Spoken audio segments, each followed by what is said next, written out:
Caste census के मामले में सुनवाई पूरी हो चुकी है। पटना हाईकोर्ट में समाप्त हुई पूरी। यहां पर 3 जुलाई से चल रही थी ये सुनवाई। सरकार की तरफ से रखा गया ये स्टैंड। कोर्ट ने यह अहम फैसला रखा है महफूज।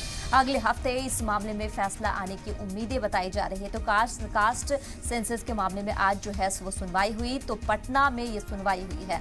मामले में सुनवाई पूरी हो चुकी है। पटना हाईकोर्ट में समाप्त पूरी हुई है। 3 जुलाई से ये सुनवाई चल रही थी। सरकार की तरफ से इसमें स्टैंड जो है वो रखा गया। कोर्ट ने अहम फैसला रखा जिसमें कि ये फैसला जो है वो महफूज है, जो कि अगले हफ्ते इस मामले में फैसला आने की उम्मीदें हैं। तो आपको बताते चले कि पटना हाईकोर्ट में यहां पर समाप्त तो पूरी हो चुकी है। 3 जुलाई से चल रही थी ये सुनवाई।